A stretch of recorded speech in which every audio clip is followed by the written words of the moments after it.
Si vous pouviez me définir, les gars, le syndrome de l'essuie-glace, je sens la blague sur le pare-brise de la voiture. Là, non, même pas. Quand on court trop par rapport à ses capacités ou trop par rapport à ses habitudes, ça vient tirer un peu fort et les structures sous-jacentes, sous la bande iliotibiale, vont être inflammatoires. Et tu vois, pour moi, en y réfléchissant, même si ça reste une pathologie qui est autour du genou, finalement, sur cette patho, t'as pas grand chose à faire au niveau du genou. Tu vas plutôt aller traiter la hanche, soit en termes d'évaluation de mobilité, mais on va y revenir, ou de stabilité, et également le pied. C'est une patho de répétition. Donc Ok. on sait, ça vient parce qu'on a fait trop de mouvements. Et on a fait trop de mouvements à 30 degrés. Il y a 3 sports qui sont très pourvoyeurs de la bandelette, c'est course à pied, vélo, cyclisme, il y en a beaucoup sur route notamment, et avion. Ouais, moi je veux absolument savoir de manière carrée ce qu'il fait comme entraînement, quand est-ce que ça lui fait mal, et surtout s'il y a eu des changements récents. Parfois on va devoir complètement arrêter si la personne elle a mal quotidiennement. Bien sûr. Bon mec, on fait une petite pause, mais t'inquiète, on va y revenir le plus vite possible. Pour le coup, tu n'acceptes pas de douleur. Ok. Voilà. C'est-à-dire que cette pathologie-là, on a dit l'inverse plein de fois dans nos podcasts, mais tout dépend de quelle pathologie on parle. Pour celle-là, en l'occurrence, tu n'acceptes pas de douleur.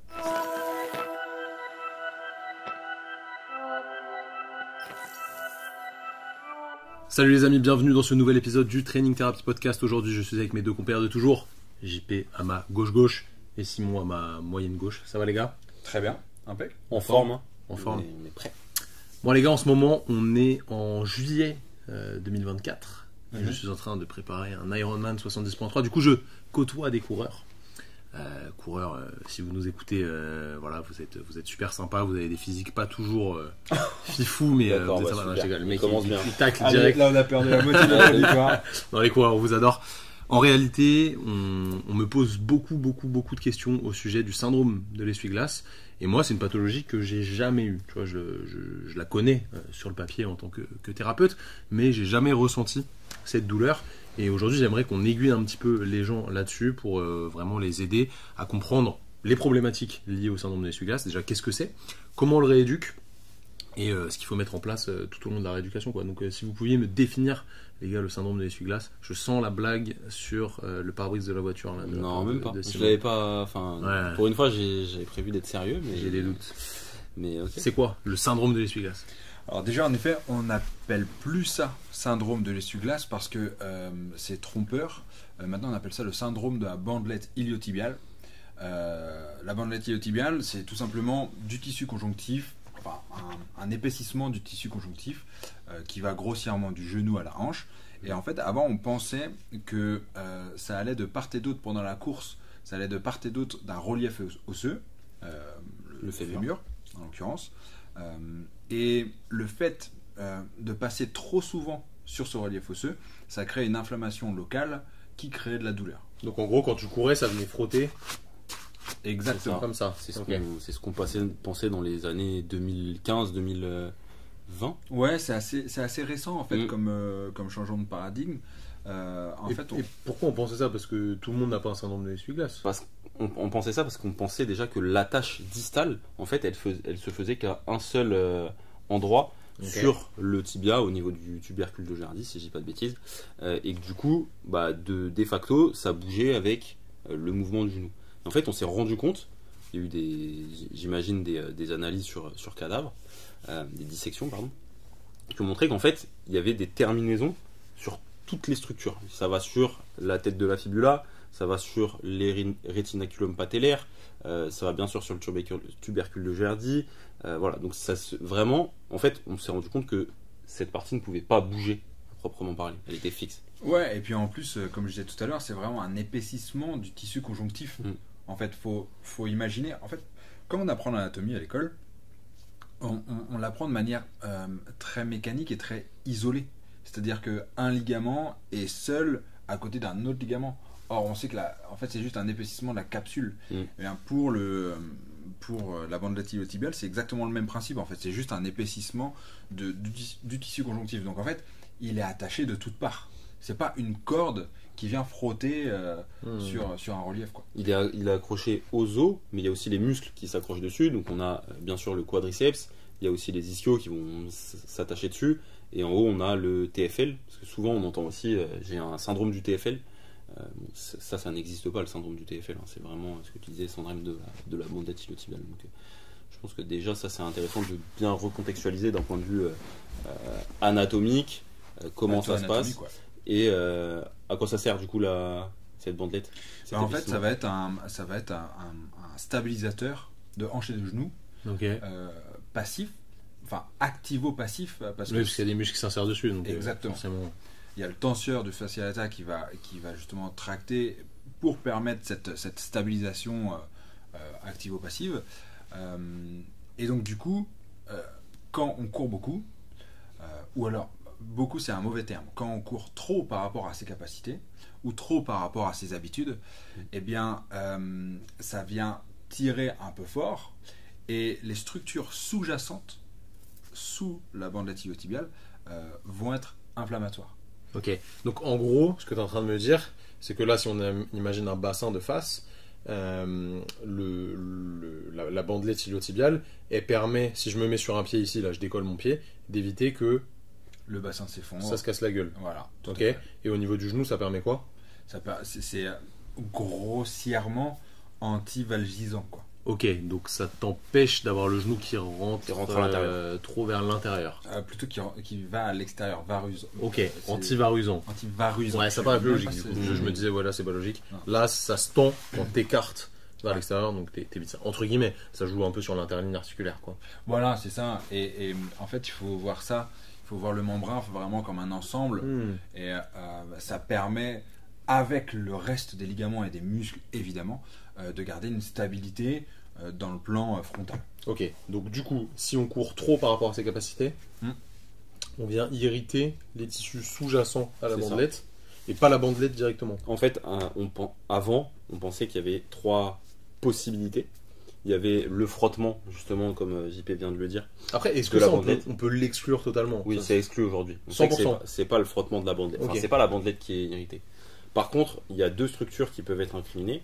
C'est soit un coussinet adipeux qui est entre la bandelette et l'os, Ok. soit une bourse qui est aussi entre la bandelette et l'os. Et en fait, ce qu'il faut bien comprendre, c'est que toutes ces structures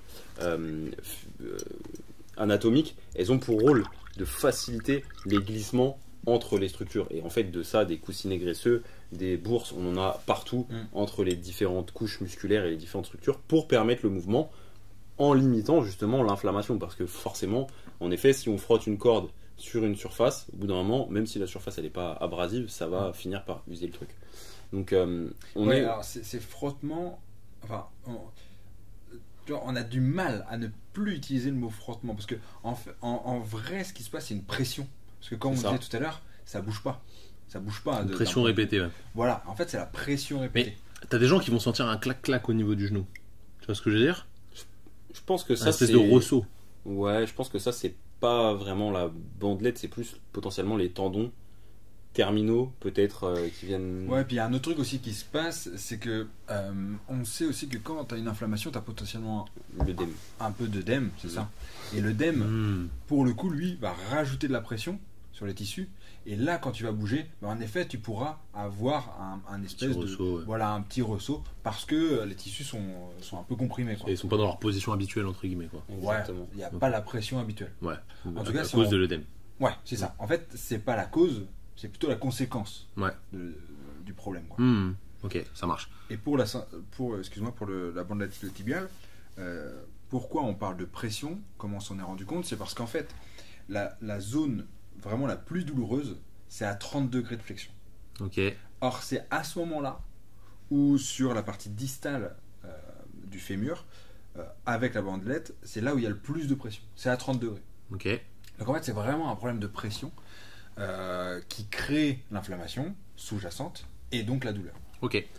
Du coup, là, on a compris un peu pourquoi les gens avaient mal. Si j'ai bien capté, c'est qu'ils en ont fait trop par rapport à la capacité de leur tissu. Ouais, exactement. Comment tu fais pour régler ce problème? Est-ce que tu te dis, bah, je vais augmenter mes capacités par rapport à la contrainte ou je vais baisser la contrainte pour revenir à mes niveaux de capacité? Et si oui, comment je fais ça?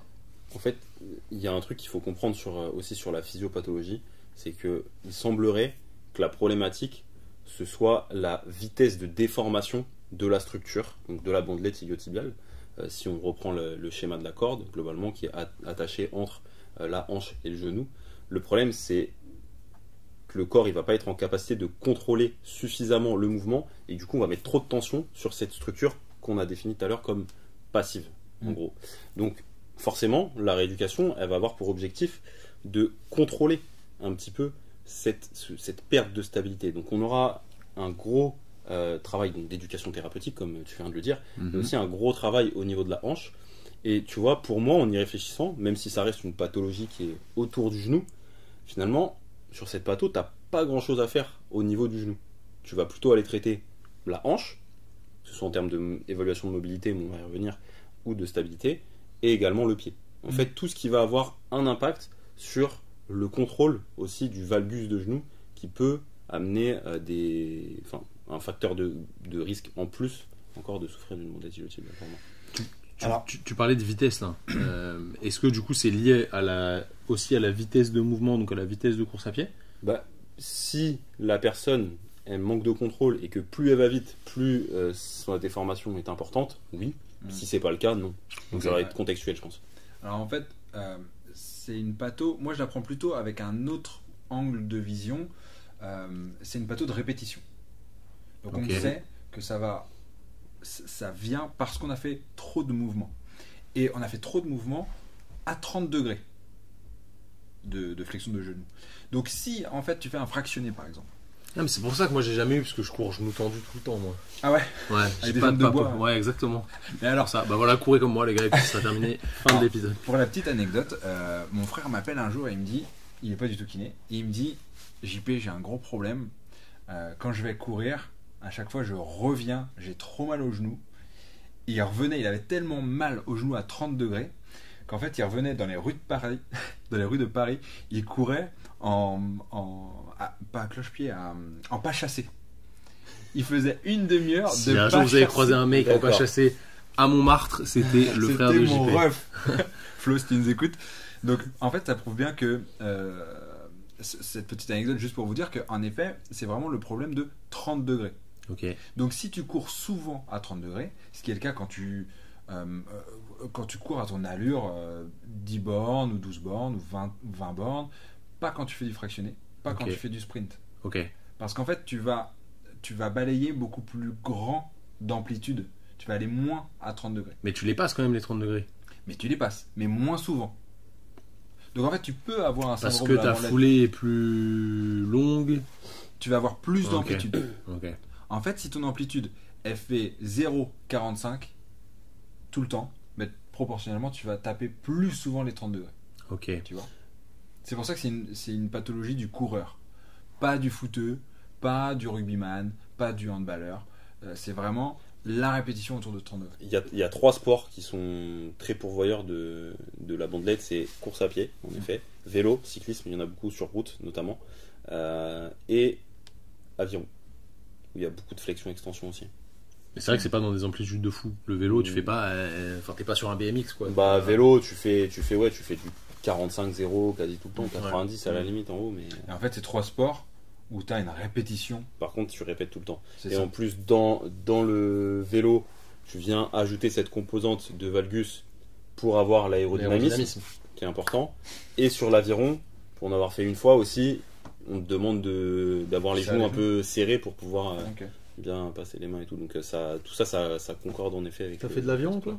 Ouais, une fois, tu te rappelles pas? Ah, c'était au team building? Ouais. Fallait rentrer les genoux? Moi je pensais juste à mettre la pagaie dans la gueule j'arrivais pas. du mec qui nous disait qu'on était nuls. En tout cas, sur ces 3 pathologies, en tout cas, il va y avoir une gestion de la reprise, de la charge d'entraînement, de la contrainte qu'on va avoir dessus. C'est ça, c'est là où je vais rebondir sur ce que tu disais, parce que c'est hyper intéressant de dire oui, en effet il va falloir travailler le genou, oui il va falloir travailler la hanche, mais je pense que en fait tu le fais tellement naturellement que tu oublies même de préciser que avant tout la base du boulot ça va être la gestion de la charge. Bien sûr. Ça va être la quantification du stress mécanique. Parce que on sait que ça va être cette charge là, la répétition de mouvement qui va créer la pathologie. Donc d'abord, pour répondre à ta question de tout à l'heure, on va baisser cette charge pour que le genou il puisse respirer un peu, quoi, grosso modo. Et tu vas augmenter ta capacité en travaillant sur la hanche et le pied. Le plus, c'est ça.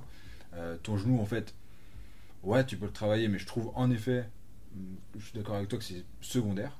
Alors, faudrait peut-être aller tester les mobilités, bien etc. sûr. Parce que ça pourrait compenser. Mais Mais d'abord, avant tout, c'est un travail, une rééducation optimal loading, quoi. Ok. Avant tout. Donc le patient il arrive. Syndrome de la bandelette iliotibiale. C'est bon, je dis pas de conneries. Syndrome de la bandelette iliotibiale. Déjà, comment tu le diagnostiques? Très très facile. Ok.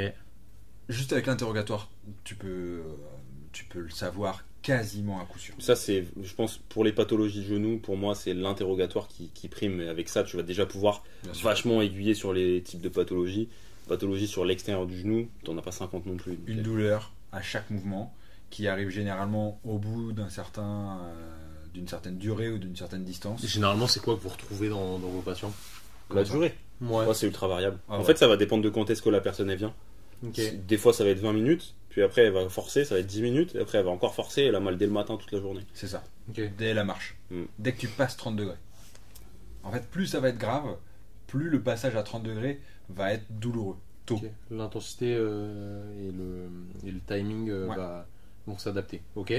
Donc, interrogatoire. Mhm. Est-ce qu'il y a des tests quand même spécifiques? Ouais, t'as le test de Nobel, Ok. si je dis pas de bêtises. Hein. Moi, j'appelle ça noble. Moi aussi, Mais- j'appelle ça Noble, noble, mais ok. Peut-être on dit Nobel. Hein. noble et reine. Le test de Noble. Le Noble test, en gros, tu vas recréer ton mouvement de flexion-extension autour de 30 degrés Ok. en appuyant sur la zone douloureuse. Tu augmentes les pressions au maximum. Voilà. Exactement. Ok. Et ça, ce test-là, il va pouvoir aussi, non seulement être facteur de diagnostic, mais il va pouvoir te servir de marqueur.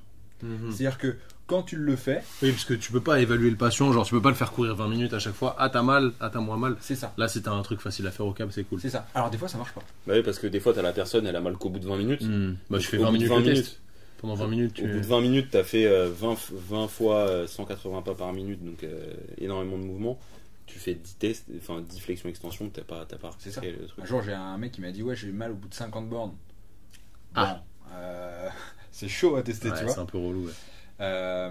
Mais il en avait 180 à faire, donc c'était gênant. Ah, fait chier.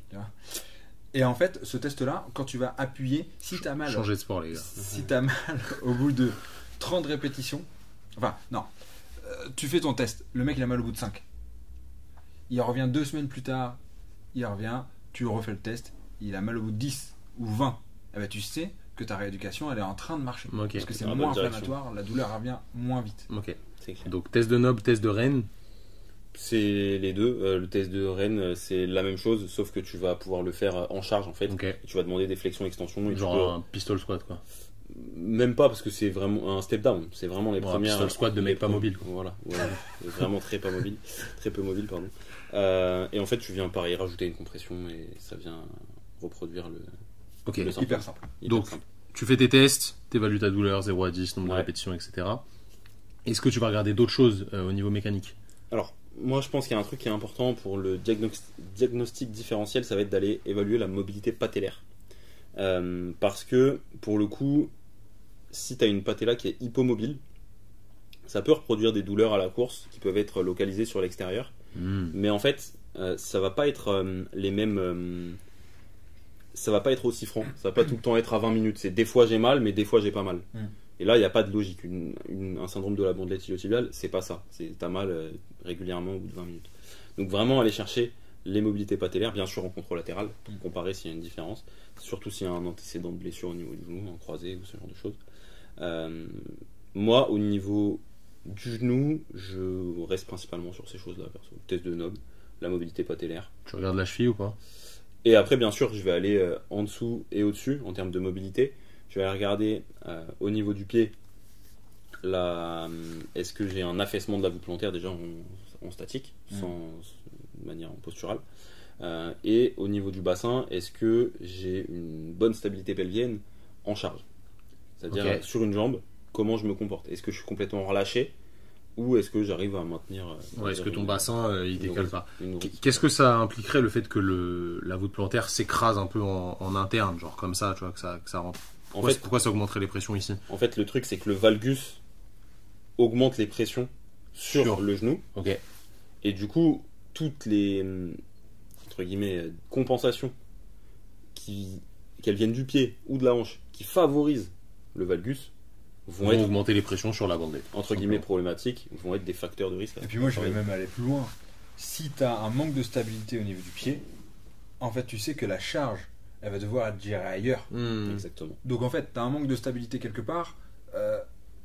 La partie supérieure, elle va être surchargée pour gérer cette stabilité parce que le but du jeu, c'est quand même de rester debout, quoi, et de rester stable. Donc en fait, des fois, on se prend un peu la tête, valgus, varus, machin, truc. Bon, s'il y a un endroit qui est déficitaire, que ce soit le genou ou la hanche, le genou va avoir plus de contraintes. Ok. Et donc, ça peut entraîner des tendinopathies rotuliennes, ça peut entraîner des syndromes fémoro-patellaires et ça peut entraîner une bandelette iliotibiale, quoi. Ok. Exactement. Intéressant. Du coup, bilan, test, évaluation de la douleur, évaluation de la mobilité. Bon, on n'est pas trop mal là-dessus, je pense. Vous rajoutez des choses au bilan ou pas? Ouais, moi je veux absolument savoir de manière carrée ce qu'il fait comme entraînement, Ok. quand est-ce que ça lui fait mal, et surtout, s'il y a eu des changements récents. Parce que dans la très grande majorité des cas, c'est dû à un changement récent. Ça peut être quoi? Ça peut être un changement de distance, c'est-à-dire qu'il a augmenté sa distance de manière trop grande sur les 6 derniers mois, Ok. ou alors augmentation brutale de l'entraînement. À chaque fois, c'est des erreurs d'entraînement. on appelle ça. C'est-à-dire soit brutale, soit chronique, mais en tout cas, c'est un changement qu'il y a eu. Ça peut être un changement de pompe qui fait que ta stabilité au niveau du pied, elle est différente, et donc du coup, ton corps n'a pas eu le temps de s'adapter. Ça peut être Dénivelé, le dénivelé, ça, exactement. c'est très important. Et Ça peut être aussi un changement de terrain. T'es en saison de cross et tu passes sur le bitume. Eh bien, ça va. Tes appuis ils vont être différents, donc du coup ta stabilité va être différente. Et enfin, ne pas oublier l'hygiène de vie. bien sûr. T'as eu des enfants il y a 6 mois, bon bah tu dors plus, donc t'es plus capable de. Tu t'entraînes exactement pareil. Le problème, c'est que lui, ça fait pas 6 mois. Il s'est pas parlé. Ça fait 3 ans. Les gars, les garçons, je vous l'avais déjà dit au dernier podcast, il va falloir vraiment que vous commenciez à dormir parce que je casse de partout. Donc en fait, tu peux ne pas avoir de changement d'entraînement. Donc en fait, ta charge elle est exactement pareille. Mais par contre, ta capacité à gérer la charge, si tu as moins de sommeil, eh ben, elle va être. Catastrophique. Ouais. Tu t'es déjà fait une bandelette, toi, ou pas? Oui, tout à fait. En faisant quoi? En reprenant la course pendant mes études de kiné, je faisais que licher. Je dormais pas. J'ai repris comme un bourrin.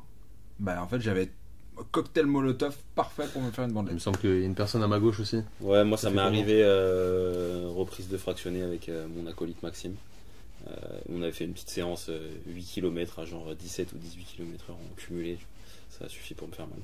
Et dernièrement, j'avais justement cette douleur sur l'extérieur qui venait et qui repartait. Il n'y a pas une histoire de descente de randonnée Si. agressive aussi? Ah, si. En fait, elle était arrivée comme ça, et en fait, je l'avais entretenue après. Je connais. Pour ma reprise. Ouais, si, c'est vrai.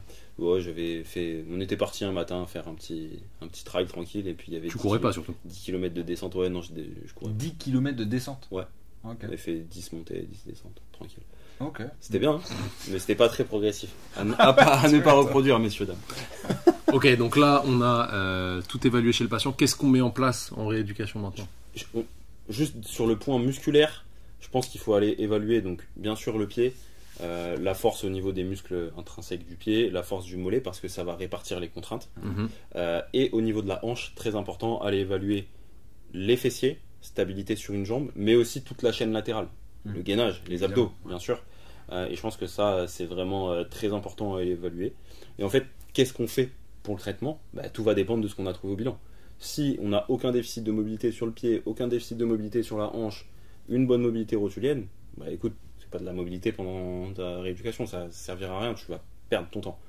Si tu n'as qu'un déficit musculaire au niveau plutôt du bassin, ok, on va aller bosser à 80%, 90% sur le bassin, et peut-être les 10-20% restants, on va travailler un petit peu sur le pied parce que on sait que le coureur sera plus performant, aura moins de risque de blessure s'il a un pied qui est fort. Alors moi j'ai tendance à mettre quand même du renfort de genou. Pas forcément justement pour renforcer, mais plutôt pour rajouter un petit peu de charge en flexion-extension et de passer à 30 degrés d'une manière différente. Ce qui va faire que en gros ton genou va avoir l'habitude de repasser à 30, mais pas dans les mêmes conditions qui créent la douleur. Et après, la contraction est antalgique, donc... Exactement, c'est ça, une modulation de la douleur voilà. de toute façon. Je pense qu'on pourrait... Ce que je fais souvent aussi, c'est que par enfin, j'essaye de le justifier comme ça, du moins, comme le quadri, les ischios, le TFL, tout ça c'est accroché sur la bandelette. Je me dis aussi que si on arrive à détendre ces structures, qui sont des structures qu'on peut travailler manuellement, on va mettre moins de tension sur la bandelette et du coup potentiellement ça mettrait moins de compression. Après je sais pas si, enfin, du moins c'est ma justification en tout cas. Ouais, mais je pense qu'en passif ça peut être intéressant d'aller bosser sur ces structures là. Ouais, puis surtout que en fait si on parle un peu moins d'un point de vue mécanique mais plus d'un point de vue modulation de la douleur, aller toucher la zone, aller la désensibiliser, créer des hormones qui vont permettre d'avoir moins mal, que ce soit par le mouvement, par la thérapie manuelle, par le massage, par l'automassage. Oui, ouais, carrément. Il y a des gens qui me disent, parce que moi généralement j'avais tendance à ne pas du tout toucher ces gens-là. Et j'en suis revenu, je me souviens d'une patiente qui m'avait dit, mais j'ai vraiment envie qu'on m'appuie fort sur la zone. Bon bah allons-y. Hein. Et ce qu'elle me disait, si on traduit un petit peu, c'est juste j'ai envie qu'on me désensibilise cet endroit-là, quoi. Logique. Ça avait fonctionné. Allons-y. Plus ou moins. Mais elle était contente.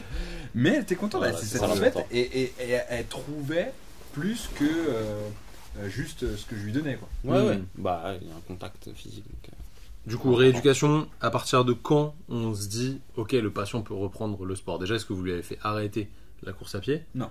Est-ce que vous avez des critères des critères où vous le relâchez dans la savane tout seul ou pas? En fait, pour moi, il y a 3 phases dans la rééducation. Il y a une phase de décharge qui va être relative en fonction du contexte. Parfois, on va devoir complètement arrêter. Si la personne elle a mal quotidiennement, bien sûr. Bon mec, on fait une petite pause, mais t'inquiète, on va y revenir le plus vite possible. T'as mal au bout de 20 bornes? Bah, tu fais 10. Voilà. C'est ça? 19. 99. Par exemple, non, mais tu pourrais potentiellement. Non, mais par contre, pour le coup, tu n'acceptes pas de douleur. Ok. Voilà. C'est-à-dire que cette pathologie-là, on a dit l'inverse plein de fois dans nos podcasts, mais tout dépend de quelle pathologie on parle. Pour celle-là, en l'occurrence, tu n'acceptes pas de douleur. Sinon, ça relance le processus inflammatoire en fait. Et du coup, ça n'aide pas à la guérison. Parce que là, pour le coup, c'est pas adaptatif comme processus. Ok. Donc du coup, tu n'acceptes pas de douleur. Il a mal à 20 bornes. Ok, très bien, on essaye 2 fois 10, on essaye 15, etc. etc. Par contre, tu as mal dès le matin au réveil. Bah, là, clairement, pour l'instant. on arrête le sport. C'est trop Ok. fort.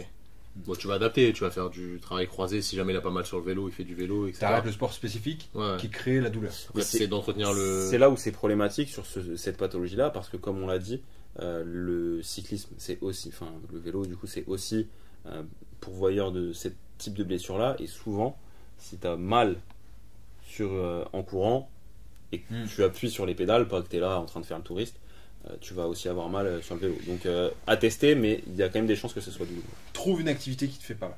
Est-ce que vous avez des critères de retour au sport ou pas du coup? Alors dans la littérature, il n'y a pas de critères pour le coup sur cette pathologie-là qui ont été renseignés. Mais après, ça va être plutôt du bon sens, j'ai envie de dire. Si la personne, tu lui fais faire, elle a plus mal dans la vie quotidienne, tu lui fais une remise en charge progressive à la course également, que toi, d'un point de vue musculaire, tu objectives qu'il y a eu une amélioration au niveau de la stabilité de son bassin, de son pied, que tu as récupéré de la mobilité, bah dans ce cas-là, allons-y étape par étape. On fixe l'objectif avec le patient, qu'est-ce qu'il veut pouvoir faire, et puis on y va crescendo. Si on voit que ça va très bien, on peut accélérer un petit peu. Au contraire, si on voit que ça va moins bien, bah on ralentit la course. C'est ça. En fait, on peut pas donner de critères RTP de manière très franche, comme on peut en donner pour le croisé ou quoi, parce que non seulement il n'y a pas de données scientifiques, mais en plus là, ça va vraiment être à fond continu. Exactement. Parce que, en fait, ça veut dire quoi la reprise au sport? Ouais, au final, t'as pas vraiment arrêté. Bah, c'est ça. En fait, si le mec il est marathonien et qui court et que j'autorise à faire 10 bornes, bah, en fait, lui il va me dire bah non, je fais pas de sport. Mais en vrai, t'en fais. Ah bah oui. Donc en fait, tout dépend de l'objectif du patient, en effet. Et vraiment, ça va être très continu et on va s'adapter aux douleurs. Donc du coup, il n'y a pas de critères à proprement dire. Un truc que je mettrai quoi qu'il arrive, je testerai du moins de manière systématique, c'est vraiment le travail de corde à sauter. Parce que si c'est pas douloureux, pour le coureur à pied, ça va être ultra pertinent de continuer à garder de la contrainte sur son pied, notamment avec ce travail de corde à sauter. Normalement, ça devrait pas faire trop mal aux genoux. Donc je pense que ça, c'est un truc qui peut être bien dans un premier temps. Oui, parce que tu vas pas aux 30 degrés. Ouais, mettre peut-être 3 fois quand tu sautes. Mais... 3 fois par semaine de la corde à sauter. Et après, petit à petit, réintégrer la course à pied. Il y a un autre truc aussi, c'est qu'on ne peut pas mettre de cut-off, parce qu'en fait, on sait aussi que, imaginons tu fais que du réentraînement, de la replanification, donc que de la charge, que de la gestion de la charge, ça peut marcher. Alors que le mec aura toujours un pied dégueulasse, toujours une hanche dégueulasse, ça peut marcher. Donc en fait, ce que tu vas faire, c'est baisser tous les autres facteurs de risque, mais s'ils sont encore un peu présents, c'est pas grave. Okay. On peut avancer quand même. Je vois l'idée. Des choses à rajouter sur cette pathologie ou on a fait le tour? Bah, disons quand même aux gens que c'est une patho qui est chiante. C'est relou, c'est pas agréable du tout, ça empêche complètement de courir. C'est très aigu. Ouais. C'est très aigu. Et surtout, si on a un conseil à donner, c'est arrêtez de forcer. Vous avez mal, arrêtez-vous, allez consulter, faites-vous aider. Ça sert à rien de serrer les dents. Ça ne peut être que pire. Donc, et autre information, ça peut arriver à absolument tout le monde. Peu importe le niveau. Peu importe le niveau. J'ai un pote là qui fait top 100, un collègue, je lui passe le bonjour, Aurélien, si tu nous regardes. Top 100 au marathon de Paris. C'est Aurélien Broussal du coup. Aurélien Broussal, top 100 au marathon de Paris. Aurélien Broussal n'a pas vraiment le physique du top 100 au marathon de Paris. Athlétique hybride. Ouais, il a trop gros bibi. Toujours est-il que ce gars-là, top 100 au marathon de Paris, il se met au trail, il a flambé de ouf. Okay. Alors qu'il était quand même méga entraîné. Ah ouais, il est chaud. Méga la chaud. Descente quoi, peut-être. Peut-être les descentes, peut-être les terrains instables, donc du coup tu as une gestion de la stabilité qui va être différente. En tout cas, un changement dans ta programmation d'entraînement qui pose problème. Okay. Donc voilà, vous prenez pas pour des warriors, ça peut arriver à tout le monde. Et voilà. C'est une pathologie qui remet l'ego au placard. En place. Au placard.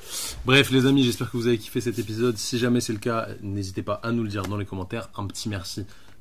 On prend, plaisir, voilà, ça reste du contenu gratuit, donc si jamais vous pouvez nous remercier comme ça, c'est magnifique. Mais le mieux pour nous remercier, évidemment, c'est de vous abonner à la chaîne. Si jamais vous êtes tombé sur cette vidéo au hasard, abonnez-vous à cette chaîne YouTube ou abonnez-vous au podcast si vous êtes sur Spotify, Deezer, Apple Podcast, les deux. Et abonnez-vous aussi au compte Instagram de Training Therapy. Les trois. C'est important, voilà, les trois. Et c'est-à-dire que si tu écoutes sur Spotify, tu télécharges Deezer et tu t'abonnes sur Deezer aussi. Si vous êtes sur les plateformes de streaming, mettez-nous une petite review, 5 étoiles, ça fait toujours plaisir, on prend aussi. En attendant, si vous voulez aller plus loin, Simon vous a fait, j'en perds mes mots, je n'arrive plus à dire son prénom. Simon vous a fait une formation complète sur le genou, non traumatique. Tu parles de tout dedans, dont la syndrome de l'essuie-glace. Évidemment. Syndrome de la bandelette iliotibiale. Aïe. Syndrome fémoro-patellaire, tendinopathie rotulienne, on parle de Osgood-Schletter. Tu parles de croisé dedans ou pas? Pas de croisé, c'est non traumatique. Ah, ok. Ouais, mais ça, il y a une formation sur le croisé. C'est une autre formation. Cette formation, vous pouvez la retrouver soit en ligne si vous avez la flemme de bouger de chez vous, soit directement avec Simon en présentiel. Venez nous voir, c'est toujours cool. Vous avez les liens directement dans la description de la vidéo. N'oubliez pas de prendre soin de vos patients. Prenez soin de vous aussi, c'est important. Et ne forcez pas comme des gogoles quand vous avez un syndrome de la bandelette iliotibiale. Ah, il a réussi à le dire. Je l'ai bien dit. Faites-vous aider, faites-vous accompagner. C'est une pathologie qui se guérit bien quand on fait bien les choses. Ça peut prendre du temps, c'est chiant comme a dit JP. Mais normalement, on arrive à s'en sortir. Bref, prenez soin de vous. Nous, on se dit à la semaine prochaine pour un nouvel épisode. Salut tout le monde. Salut à tous. Ciao.